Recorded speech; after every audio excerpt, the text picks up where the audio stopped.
تشكرون يا أيها الذين آمنوا لا تخونوا الله والرسول وتخونوا أماناتكم وأنتم تعلمون صدق الله العلي العظيم۔ محترم جناب الطاف حسین قریشی صاحب، جناب مجیب الرحمان شامی صاحب، ڈاکٹر امان اللہ صاحب، جناب بیرسٹر نسیم احمد باجوہ صاحب، جناب سجاد میر صاحب، جناب جاوید نواز صاحب، امیر العظیم صاحب اور ڈاکٹر حافظ ساجد انور صاحب اور انور گونل صاحب بھی نظر آ رہے ہیں مجھے، اور میرے بہت ہی قابل احترام خواتین و حضرات۔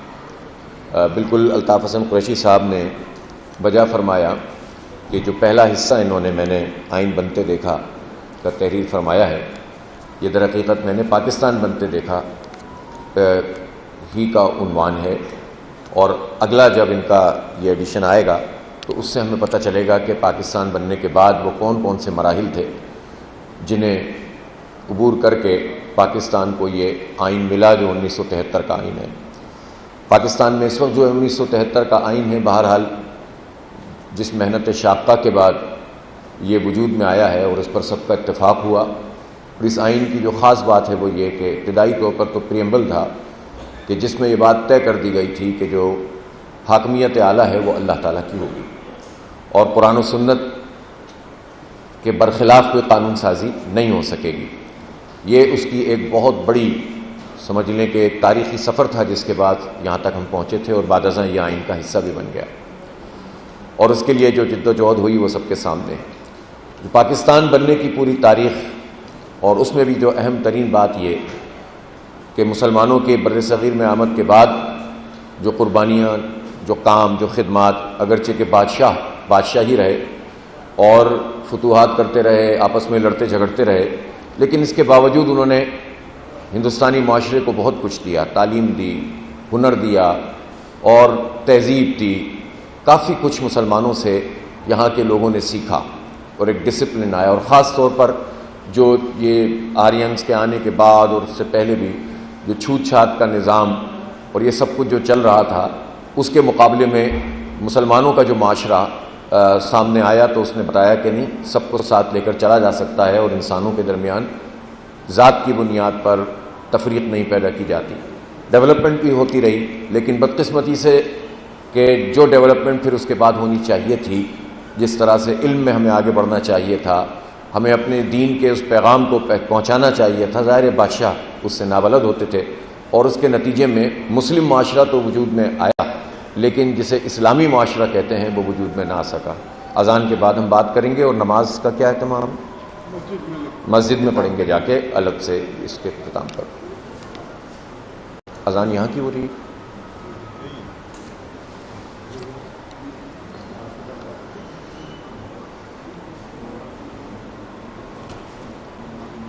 یہ ہماری اذان جی ہماری 2 منٹ پاکستان جماعت کا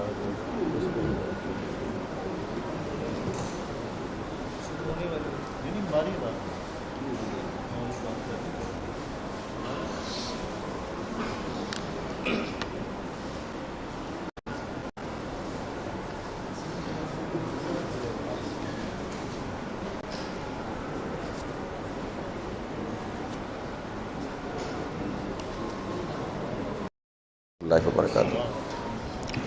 اعوذ باللہ من الشیطان الرجیم، بسم اللہ الرحمن الرحیم۔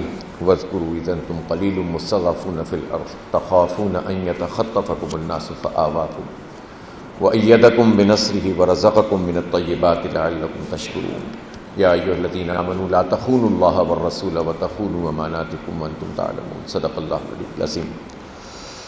محترم جناب انگریزوں نے یہاں پر اپنا تسلط جما لیا، ظاہر غلامی تھی، اور غلامی کے نتیجے میں جو اقبال نے کہا تھا، اور آج اقبال کا دن ہے کہ بندگی میں گھڑ کے رہ جاتی ہے ایک جوئے کماب، اور آزادی میں پہرے بے قرار ہے زندگی۔ تو اس غلامی نے بہرحال نفسیات پہ بھی اثر ڈالا، سماج پہ بھی اثر ڈالا، اور تعلیم پہ بھی اثر ڈالا۔ اپنا ایک نظام تعلیم انہوں نے وضع کیا، اور اس نظام تعلیم کا اثر آج تک ہمیں نظر آتا ہے۔ انگریزوں نے یہاں ڈیولپمنٹ تو بہت کی، ظاہر ہے ان کے اپنے مقاصد بھی تھے، انہیں اگر یہاں پر اقتدار اپنا چند ہزار فوجوں سے قائم کرنا تھا تو انہیں ریلوے کا نظام بھی چاہیے تھا، انہیں اس ملک میں بہرحال ڈیولپمنٹ چاہیے تھی، اور وہ انہوں نے کی، لیکن جس طرح سے انہوں نے دبا کر رکھا، اور پھر آہستہ آہستہ یہ ہوا کہ انہوں نے ہندوؤں کو فوقیت دینا شروع کر دی اور مسلمانوں کو جو ہے وہ نیچے کی طرف کرنا شروع کیا، اور کانگریس جو ابتدائی طور پر انگریزوں سے آزادی کا پیغام لے کر اپنے کام کو آگے بڑھا رہی تھی، اور بڑے اسمارٹ طریقے سے، جس کا تذکرہ الطاف حسن قریشی صاحب نے اپنے مقدمے میں بھی کیا ہے کہ گاندھی صاحب جو ہیں وہ انہوں نے خلافت موومنٹ میں جو مسلمانوں کے جذبات اور احساسات تھے ان کو استعمال کرتے ہوئے ایک طرح سے ہندو مسلم اتحاد کی بات بھی کی، اور ساتھ ساتھ وہ انگریزوں سے سمجھوتا بھی کر رہے تھے، اور اس طرح مسلمان تو سادہ لوگی میں یہ سمجھنے لگے کہ ہندوؤں کے ساتھ مل کر ہم کوئی آزادی کی جنگ لڑ سکتے ہیں، لیکن در حقیقت وہ ہندوؤں کی بالادستی کی جنگ تھی، اور یہ بھی وہ دیکھ رہے تھے کہ اگر انگریز کو کبھی یہاں سے جانا پڑے تو اقتدار پھر ہندوؤں کو منتقل کیا جائے گا۔ ان کی اکثریت بھی تھی، اور اس کے ساتھ ساتھ انہوں نے جس طرح سے اجارہ داری اپنی قائم کر لی تھی، ظاہر ہے کہ یہ سب باتیں جو ہمارے مسلمان لیڈرز تھے ان کو سمجھ میں آ رہی تھیں، اور خاص طور پر قائد اعظم جو خود کانگریس کے تجربے سے گزرے تھے ان کو تو یہ بات بہت ہی اچھی طریقے سے واضح ہو گئی، اور پھر اس کے بعد انہوں نے مسلمانوں کا جو مقدمہ جس طرح سے لڑا ہے اور آئینی اور دستوری جدوجہد کی ہے، سیاسی اعتبار سے لوگوں کے اندر ایک امید پیدا کی، اور ظاہر ہے کہ علامہ اقبال رحمۃ اللہ علیہ کا وہ خواب اور تصور پورا کا پورا موجود تھا۔ اس طرح پاکستان جو ہے وہ بر صغیر میں چاروں طرف ایک مطالبے کی صورت اختیار کرتا چلا گیا، اور اللہ تعالیٰ نے برکت ڈال دی اور پاکستان وجود میں آ گیا۔ آج بہت سارے لوگ طرح طرح کی باتیں کرتے ہیں، اور خود قریشی صاحب نے ہی یہ تذکرہ کیا ہے کہ جب میں 9-10 سال کا تھا اور وہاں اسکول میں یہ قرارداد پاکستان پاس ہوئی تھی اور اس کا اعلامیہ آیا تھا، تو وہاں کے جو طلباء تھے، ہندو طلباء، وہ یہ کہتے تھے کہ یہ پاکستان کی جو قرارداد ہے یہ تو در حقیقت مسلمان انگریزوں کے ساتھ مل کر یہ کام کر رہے ہیں، اور انگریز یہاں سے جائے گا تو ہمیں تقسیم کرنا چاہتا ہے، جبکہ ہمیں اکٹھا ہونا چاہیے۔ اور یہ بات ان کو بہت تکلیف محسوس ہوئی، اور اس تکلیف پر انہوں نے اپنی پوری زندگی جب حقائق کو سمجھنے میں، جاننے میں، پڑھنے میں، مطالعہ کرنے میں اور پھر لکھنے میں اور اپنے قلم سے اس کا اظہار کرنے میں گزاری ہے، تو آج الحمدللہ یہ خود ایک تاریخ بن چکے ہیں۔ تو ہم ان کی قدر بھی کرتے ہیں کہ انہوں نے یہ تاریخی ورثہ ہمیں منتقل کیا ہے، اور بہت سہل انداز میں منتقل کیا ہے۔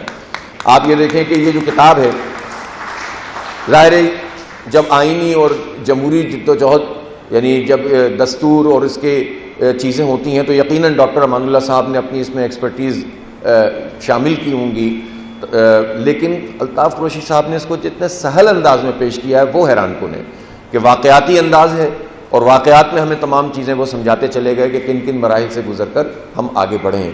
تو بہرحال ہم اس کی قدر کرتے ہیں۔ پاکستان میں بلکہ اگر میں یہ کہوں کہ جب انہوں نے ایک چیز یہ لکھی کہ میں جس ٹرین میں یہاں پر 2 نومبر کو آ رہا تھا 1947 میں، الطاف قریشی صاحب نے اس میں لکھا ہے، تو وہ ٹرین دہلی سے آ رہی تھی، اور یہ غالباً فیروز پور سے قریب آپ کا کی تحصیل تھی۔ تو اس ٹرین میں جب یہ اور ان کے خاندان کے لوگ بیٹھے تھے تو انہوں نے بتایا کہ آدھے ڈبوں میں لاشیں پڑی ہوئی تھیں اور خون ٹپک رہا تھا ان میں سے۔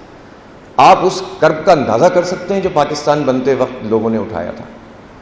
آدھی ٹرین جو ہے وہ اس میں لاشیں تھیں اندر اور خون ٹپک رہا تھا، پتہ نہیں کہاں سے انہیں قتل کرتے ہوئے کسی نے لاشیں اندر ڈالی ہوں گی، کسی کو مار دیا ہوگا، اور پھر جب ان کی ٹرین کسی ویرانے میں آدھا گھنٹے کے لیے رکی تو بس یہ سمجھ رہے تھے کہ اب ہم سب بھی قتل کر دیے جائیں گے۔ یہ پاکستان اس طرح سے بنا ہے۔ میں نے جو قرآن کی آیات آپ کے سامنے تلاوت کی ہیں سورہ انفال کی، کہ وہ وقت یاد کرو کہ جو تم زمین میں تھوڑے تھے، قلیل مستضعفون فی الارض، تم کمزور تھے اور تمہیں اس بات کا خوف ہوتا تھا، تخافون ان یتخطفکم الناس فآواکم، تمہیں اس خوف ہوتا تھا کہ کوئی تمہیں اچک کر لے جائے گا، تو پھر وہ اللہ ہے جس نے تمہارے ہاتھ مضبوط کیے، تمہیں تمہاری نصرت کی اور تمہیں طیبات میں سے رزق کیا تاکہ تم شکر گزار بنو۔ اور اے لوگوں جو ایمان لائے ہو، اللہ اور اس کے رسول کے ساتھ خیانت نہ کرو، اور ان امانتوں کے ساتھ خیانت کرو جو تمہیں اللہ نے دی ہیں، اگر تم سمجھتے ہو۔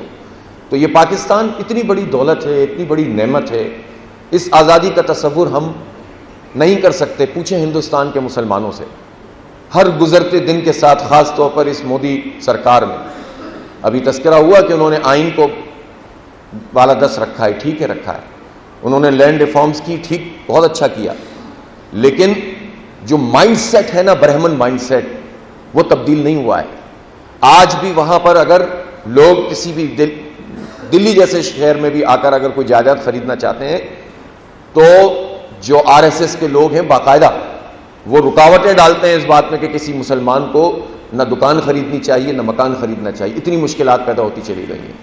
پورے ہندوستان میں یہ مسائل بڑھتے چلے جا رہے ہیں اور اتنے بڑھتے چلے جا رہے ہیں کہ وہاں سے آپ کو کوئی آواز بھی نہیں ملتی, اور جہاں تھوڑی تھوڑی آوازیں ہیں خود مسلمان چار آ کے کھڑے ہو کر ان آوازوں کو دبانے کی کوشش کرتے ہیں. اور یہ غلامی کی بدترین شکل ہوتی ہے کہ لوگ صرف اپنی زندگی گزارنے کے لیے اور سانسیں گزارنے کے لیے جمہوری آزادیوں اور انسان کی حیثیت سے جینے کا جو ایک دائیا ہوتا ہے اس کو کچلنے کے لیے اندر سے ہی لوگ سامنے آ کر کھڑے ہو جاتے ہیں کہ یہ کام مت کرو ورنہ مر جاؤ گے, ورنہ زندہ بھی نہیں رہ سکو گے. تو پاکستان میں رہتے ہوئے ہمیں بہرحال آزادی ملی ہے, لیکن اس آزادی کو کچلنے کے لیے کچھ طالع آزما قوتوں نے اپنا کام کیا ہے. اس آئین پر عمل درآمد نہیں کیا ہے, اس آئین کو توڑا ہے, اپنی اجارہ داری کو قائم کیا ہے, اور جتنے بھی ادارے ہمارے ہیں ان اداروں پر اپنا قبضہ جمانے کے لیے ایک خاص قسم کی اشرافیہ ہے جس نے ہم پر رول کیا ہے. یہ 26ویں آئینی ترمیم کیا ہے؟ یہ 26ویں آئینی ترمیم یہ ترمیم ہے کہ اب عدلیہ بھی ہماری مرضی کی ہونی چاہیے, جج بھی ہماری مرضی کا ہونا چاہیے, اور کس طرح سے انصاف فراہم کیا جائے گا تو وہ ہم طے کریں گے انصاف کیا ہے اور کیا نہیں ہے. آئین طے نہیں کرے گا, دستور طے نہیں کرے گا, قرآن اور سنت طے نہیں کرے گی, چند لوگ طے کریں گے جو بندوق کے سہارے پر ہوں گے, جو بندوق کے سائے میں پروان چڑھیں گے, بس وہ طے کریں گے اور باقی سب غلام بنیں گے.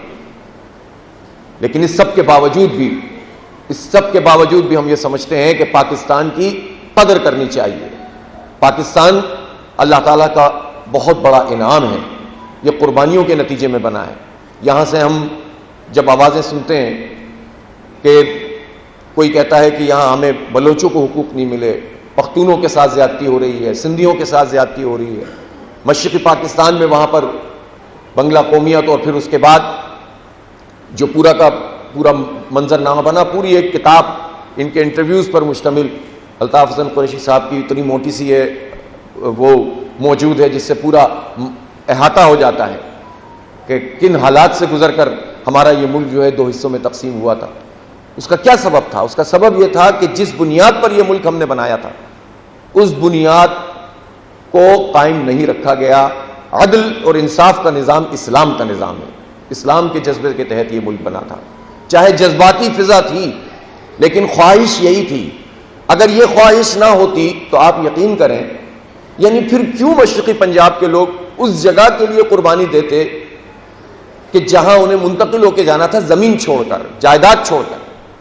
دنیا میں لوگ زمینوں کے لیے جنگ لڑتے ہیں, اپنی قوم اپنی زبان والوں کے لیے لڑائیاں لڑتے ہیں, اپنے قبیلے کے لیے لڑائیاں لڑتے ہیں. یہ پاکستان عجیب پاکستان تھا بر صغیر میں.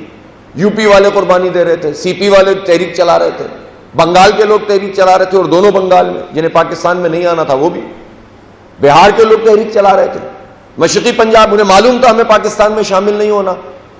اور پھر اس کے بعد جب وہ یہاں خون بہتے ہوئے خون کے ساتھ یہاں پر پہنچے ہیں اور زمین کو چوما ہے, تو اس پاکستان کے لیے وہ آئے تھے کہ جہاں پر عدل اور انصاف کا نظام ہو. یہ والے نظام کے لیے تو نہیں آئے تھے, ورنہ یہ پاکستان نہیں بنتا. پاکستان کا اول اور آخر اسلام کے ساتھ وابستہ ہے. لوگ کہتے ہیں کہ فوج پاکستان کو جوڑنے والی, اب تو وہ لوگ بھی کہنا بند ہو گئے. کوئی ادارہ پاکستان کو جوڑنے والا نہیں ہے, صرف اور صرف اسلام پاکستان کو جوڑنے والا ہے. ورنہ ہم اتنی جو مختلف قسم کی زبانیں, قومیں اور برادریاں, یہ سب ایک کیسے ہو سکتی ہیں؟ لہٰذا یہ دین جو ایک نظام کی صورت میں, وہ دین نہیں جو صرف واعظ ہو اور نصیحت ہو, وہ دین نہیں جو صرف خانقاہ میں ہو. ہندوستان میں خانقاہ میں دین تھا, اس کے اپنے کارنامے, لیکن جب وہ نظام نہیں بنا پوری طریقے سے تو غالب اکثریت مسلمان بھی نہیں ہو سکی سینکڑوں سال کے اقتدار کے باوجود. ایک مشن جب تک نہیں بنتا دین, جب تک جو ہے وہ اپنے آپ کو بے اثر رکھتا ہے. اس لیے پاکستان میں اس کی قدر بھی کرنی چاہیے, اور اس کو اس کے اصل مقاصد سے ہم آہنگ کرنے کے لیے جد و جہد کرنی پڑے گی, کوشش کرنی پڑے گی. یہ تحریک ابھی مکمل نہیں ہوئی ہے پاکستان کی, اس کی تکمیل اس کے مقصد سے ہم آہنگ کرنے میں ہے. اور یہی وجہ ہے کہ جب پاکستان یہ بنا ہے تو جس طرح تذکرہ ہوا ہے کہ سید مودودی رحمۃ اللہ علیہ نے اسی وقت سے کہنا شروع کیا, قرارداد مقاصد آ گئی, پھر اس کے بعد کچھ نہیں ہوا, جس پر مولانا نے کہا کہ یہ کیسی بارش تھی, ابر بھی آ گیا, بادل بھی آ گئے, برسات بھی ہو گئی, سب کچھ ہو گیا لیکن اس کے بعد کچھ نہ فصل ہے نہ کچھ ہے. تو اس کا مطلب یہ تھا کہ آئین نہیں بن رہا تھا. جب زیادہ بات کی تو اندر کر دیا, پہلے 6 مہینے, پھر 6 مہینے, پھر 6 مہینے. پھر جب چوتھے 6 مہینے کی بات آئی ڈیٹین کرنے کی, اور اس میں سبق ہے لوگوں کے لیے, یعنی مولانا سید ابو الاعلیٰ مودودی رحمۃ اللہ علیہ کس طرح کے وہ نظافت والے, صاف ستھرے, بالکل ہمارے بزرگ جانتے ہیں اس بات کو, انہیں سے سیکھا ہے, ہم نے پڑھا ہے, سنا ہے. اور وہ اس وقت کی جیلوں میں موجود ہیں. 18 مہینے کی جیل ہوئی ہے, اور اس کے بعد مزید 6 مہینے کے لیے, اور پھر پتہ چلا کہ نہیں وہ مزید آپ اس آرڈر کے تحت نہیں کر سکتے. آزاد ہوئے ہیں. سن 53 میں پھر جیل میں چلے گئے, اور پھر سزائے موت ہو گئی, اور ملٹری کورٹ سزا دے رہی ہے. پھر وہ سزائے موت جو ہے وہ تبدیل ہو رہی ہے اس میں عمر قید میں, اور پھر اس کے بعد پوری دنیا کا پریشر اور اس دباؤ کے نتیجے میں مولانا کو آزاد کرنا پڑ رہا ہے. پھر بعد میں جیلوں میں جا رہے ہیں. تو یہ تو جو سیاسی کشمکش ہوتی ہے, جد و جہد ہوتی ہے, وہ نزاکتوں کے ساتھ تو نہیں چلتی. وہ تو مولانا مودودی تھے, وہ تو میاں طفیل محمد تھے, وہ تو پروفیسر غفور تھے, اور قاضی حسین احمد تھے. جو صحافی تھے وہ کتنے جیلوں میں گئے. خود قریشی صاحب نے میرا خیال ہے 2.5 سال تو جیل سب ملا کے کی ہوگی نا. 2.5 سال کی جیل تو آپ کی بھی بنتی ہوگی تقریباً. جی شامی صاحب کی بھی ہے. تو یہ اسٹرگل جب آپ کرتے ہیں تو یہ سب مراحل آتے ہیں. اور میں تو آپ لوگوں سے بھی کہتا ہوں, بہت دن ہو گئے امیر العظیم صاحب جیل گئے ہوئے لوگوں کو, تو عادتیں بگڑی ہوئی ہیں. تو تیاریاں تو کریں, جب آپ حق اور سچ کی بات کریں گے تو یہ سب کچھ بھی ہوگا. لیکن بہرحال یہ زندگی کا ایک حصہ ہوتا ہے, یہ جد و جہد کا ایک حصہ ہوتا ہے. اور آپ ہم کیا ہیں, ہماری کیا حیثیت ہے. آپ دیکھیں فلسطینیوں کو, یحییٰ سنوار 23 سال جیل میں رہے, اور اللہ تعالیٰ نے کس موت سے ان کو نوازا ہے, جس نے پوری دنیا کو آزادی کا پیغام دے دیا ہے. آپ دیکھیں تو صحیح ان لوگوں کو. ہمارے پاس یہاں پر آئے تھے پچھلے, جب اخوان المسلمون کی 1 سال کے لیے حکومت بنی, اور امریکہ کو پسند نہیں آئی, اور کسی کو بھی پسند نہیں آئی, اور ان کی حکومت جو ڈاکٹر مرسی کی تھی وہ ختم کر دی گئی. تو ہمارے پاس جو تشریف لائے تھے اخوان کے سابق مرشد عام تھے عاکف صاحب, مہدی عاکف صاحب, 24 سال جیل میں رہے تھے. اور آپ کو پتا ہے پھر اس کے بعد پھر جیل میں چلے گئے 1 سال کے بعد. تو آپ اندازہ لگائیے کہ یہ زندگیاں اسٹرگل کرنے والے لوگ کس طرح کی گزارتے ہیں, اور ان کی جیلیں مصر کی پتہ ہے آپ کو کیا ہے. تو اس لیے میں عرض یہ کر رہا تھا کہ آئین کو بنانے کے لیے, اس کی بالادستی کے لیے, اور اس آئین میں بنیادی انسانی حقوق متعین ہیں, اس میں حاکمیت اعلیٰ متعین ہے, اس میں بڑی حد تک لوگوں کے اختیارات کا تعین کر دیا گیا. اور اس کے بعد پھر ہونا یہ تھا کہ اس کو پریکٹس کرنا چاہیے تھا. اردو کی بات آئی, 14 اگست 1988 تک اردو پاکستان کی سرکاری زبان ہو جائے گی, یہ لکھا ہوا ہے. اس میں سود کے خاتمے کی بات ہے, اس میں جو ہے وہ انسانی حقوق کا پورے اس کے اندر تمام کلاز موجود ہیں. لیکن پاکستان میں جمہوری آزادیاں کا عالم یہ ہے کہ جو جمہوریت کی نرسری ہے اسٹوڈنٹ یونین, آج اس کو 40 سال ہو گئے ہیں اسٹوڈنٹ یونین پر پابندی لگائی گئی ہے. اور یہ سارے نام نہاد جمہوری لوگ آتے ہیں اور کوئی بھی اس کو بحال نہیں کرتا ہے, کوئی رکاوٹ نہیں ہے. جب آپ جمہوریت کی نرسری پہ پابندی لگا دیں گے تو جمہوریت کیا پنپے گی. مزدور یونینوں کا حال آپ کے سامنے ہے. اس کے نتیجے میں جو چاہو کرتے رہو, جس چاہے ادارے کا بیڑا غرق کرو, پہلے تباہ کرو, برباد کرو, اور پھر کوڑیوں کے مول بیچنے کی بات کرو. وہ پاکستان کا ادارہ PI ہے جس نے کتنی ایئر لائنز کو ٹریننگ دی, کھڑا کر دیا. وہ پاکستان کا ادارہ PI ہے جس کا اس وقت بھی ایسٹ تقریباً 150 ارب روپے سے زیادہ ہے, اور مزید جو ان کی ریسیویبل ہیں وہ 17-18 ارب روپے ہیں. اس کو بولی لگتی ہے اور 10 ارب روپے اس کی بولی آتی ہے. اس لیے کہ یہ تباہ کرتے ہیں پہلے اداروں کو, کوئی خاص مقصد کے تحت کرتے ہیں, اور نااہلی ہے اس لیے کرتے ہیں. تو اس لیے قصہ بہت لمبا ہے. اصل بات یہ ہے کہ آئین کی بالادستی, جمہوری آزادیاں, یہ اگر نہیں ہے تو ظاہر ہے کہ ہم اپنے ان مقاصد سے ہم آہنگ نہیں ہو سکتے. ہمارا آئین بہت ساری چیزوں کو ایڈریس کر رہا ہے, ہمیں اس کی بالادستی کے لیے کوشش کرنا چاہیے, اور اس کو یہ سمجھنا چاہیے کہ یہ ہمارا دینی فریضہ ہے. اور اس کی جتنے بھی مظاہر ہوتے ہیں, ان مظاہر ظلم کے اور فساد کے اور جبر کے اور ایسے اقدامات کے جس کے نتیجے میں لوگوں کا حق مارا جا رہا ہوتا ہے, اس کے خلاف اٹھ کر کھڑا ہونا چاہیے. معاشرے کو زندگی کا ثبوت دینا چاہیے. لیکن یہ جد و جہد ایبرپٹ نہیں ہونی چاہیے, یہ جد و جہد کیوس والی نہیں ہونی چاہیے. منظم جد و جہد ہی برابر ہوتی ہے. اور قائد اعظم رحمۃ اللہ علیہ کا کمال یہ تھا کہ ان کی جدوجہد بھی منظم تھی، آئینی تھی، قانونی تھی، دستوری تھی. ان کی کمٹمنٹ بہت زبردست تھی، ان کی شخصیت کے اندر بہت زبردست قسم کا ٹھہراؤ تھا، لیکن وہ بہت اپنے مقاصد کو سامنے رکھ کر کام کرنے والے تھے. اور بعض لوگ یہ سمجھتے ہوں گے کہ قائد اعظم ان کی شخصیت کے پہلوؤں میں، ان کا لباس، اور وہ کوئی مسٹر قسم کے آدمی تھے. ہو سکتا ہے وہ کسی زمانے میں مسٹر قسم کے آدمی ہوں، لیکن جب انہوں نے خود مشاہدہ کیا اور تجربے سے گزرے اس پوری جدوجہد کے، اور انہوں نے جب ہندوؤں کے رویوں کو دیکھا، انہوں نے جب انگریزوں کی چالاکیوں کو دیکھا، اور پھر انہوں نے مسلمانوں کی حالت زار کو دیکھا، تو پھر انہوں نے اسلام کا مطالعہ بھی کیا. اور یہی ان کی، وہ ایسے آدمی نہیں تھے کہ جسے نعرہ لگانے کے لیے کہتے ہوں کہ ملک میں سرمایہ دارانہ نظام نہیں ہونا چاہیے، اسلامی نظام معیشت ہونا چاہیے. چونکہ وہ ہلکی بات کرنے والا بندہ ہی نہیں تھا. وہ اگر کہتے تھے کہ جب اسٹیٹ بینک کا افتتاح کر رہے تھے تو انہوں نے کہا کہ سرمایہ دارانہ نظام نے پوری دنیا کو ایک استحصال میں تبدیل کر دیا ہے. یہ استحصالی نظام ہے، اور اسلام کا جو نظام ہے معیشت کا، وہ جب تک نافذ نہیں ہوگا، جب تک لوگوں کو جو ہے وہ حقوق نہیں ملیں گے. تو اس لیے وہ کتنے ذہن کے آدمی تھے کہ انہوں نے اس وقت اسرائیل کے بارے میں کہا کہ یہ مغرب کی ناجائز اولاد ہے، اس کا بچہ ہے، اور ہم کبھی بھی اس کو تسلیم نہیں کریں گے. یہ وہ تھے جنہوں نے کشمیر کے لیے شہرت کا لفظ استعمال کیا. وہ نعرے نہیں لگاتے تھے، وہ پورے تاریخ کے سبق سے گفتگو کرتے تھے، اور ان کا یہ اعتماد ہوتا تھا، جس کے نتیجے میں اسی لیے انہوں نے پھر، اگر مولانا مودودی سے نشری تقریریں کروائی گئیں اور اس وقت علامہ محمد اسد صاحب سے کہا گیا کہ اسلامی نظام کا خاکہ بناؤ، تو یہ کوئی ہوائی باتیں نہیں تھیں. لیکن بدقسمتی یہ ہے کہ چونکہ نظام وہی رہا کہ جو انگریزوں نے بنایا تھا. ابھی بھی ہم الیکٹریسٹی ایکٹ پڑھتے ہیں تو وہی 1800 پتہ نہیں کون سا والا آتا ہے. آرمی بھی اسی اس پر چل رہی ہے، پولیس کے بھی نظام کو اسی پہ چلایا جا رہا ہے.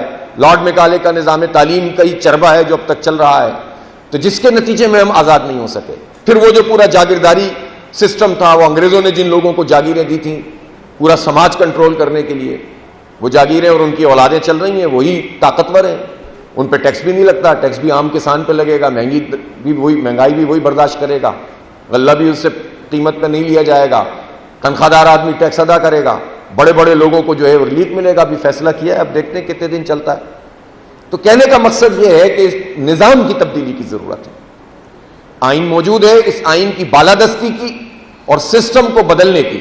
اور یہ تھوڑے سے لوگ فوج میں، عدلیہ میں، اور یہ پارلیمنٹ میں، اور اسی طرح سے جو ہے وہ آپ کو جتنے بھی جاگیرداروں اور بڑے، اب تو جاگیردار اور سرمایہ دار یعنی کچھ صنعتیں ایسی ہو گئی ہیں کہ جو جاگیرداری کے ساتھ اس کا جو ہے وہ ایک کنسورشیم ٹائپ کا بن گیا ہے، اور وہی ہمارا استحصال کرتے ہیں. تو یہ چند لوگ ہیں، چند ہزار لوگ ہوں گے کہ جو مراعات یافتہ ہیں، جو طاقتور ہیں، جو فیصلہ ساز ہیں، اور جو ایک دوسرے کا تحفظ کرتے ہیں، اور لاکھوں کروڑوں لوگ ان کے ہاتھوں یرغمال ہوتے ہیں. تو چند لوگ طاقتور بنے، ہمیں تقسیم کر دیتے ہیں. تو اس لیے ہم یہ سمجھتے ہیں کہ پوری قوم کو جینوئن گراؤنڈ پر منظم طریقے سے اور بھرپور انداز میں اپنے کردار کو ادا کرنے کی ضرورت ہے. تبھی ہم جو ہے وہ آئین کی بالادستی اور پاکستان کو اس کے مقاصد سے ہم آہنگ کر سکیں گے. میں ایک مرتبہ پھر الطاف حسن قریشی صاحب کا شکریہ ادا کرتا ہوں کہ وہ تشریف بھی لائے ہیں، اور ہم دعا میں آپ کی اہلیہ مرحومہ کے لیے دعا بھی کریں گے، اور انشاءاللہ اس پروگرام کے بعد پھر اب ہم نماز بھی ادا کریں گے. اللہم صلی علی سیدنا مولانا محمد وعلی آل سیدنا مولانا محمد مبارک وسلم. رب اغفر وارحم وانت خیر الراحمین. اللہم اعنا علی ذکرک و شکرک و حسن عبادتک. یا رب العالمین، تمام مرحومین کی مغفرت فرما، اور الطاف حسن قریشی صاحب کی اہلیہ کا بھی جدوں انتقال ہوا، اللہ تعالیٰ ان کی کامل مغفرت فرما، ان کے سارے مراحل کو آسان فرما، اور جنت الفردوس میں اعلیٰ مقام عطا فرما. آج بلوچستان میں کوئٹہ میں ایک بہت بڑا سانحہ ہوا ہے، بم دھماکہ ہوا ہے، اور اس کے نتیجے میں اب تک تقریباً 25 لوگ شہید ہو چکے ہیں. اللہ تعالیٰ ان سب کے درجات کو بلند فرما اور عافیت عطا فرما. ملک دشمنوں کی سازشوں سے یا اللہ تعالیٰ ہمیں محفوظ فرما، ہماری قوم کو محفوظ فرما. یا رب العالمین، ہماری تمام جائز حاجات کو پورا فرما. صلی اللہ تعالیٰ علیہ وسلم محمد وعلیہ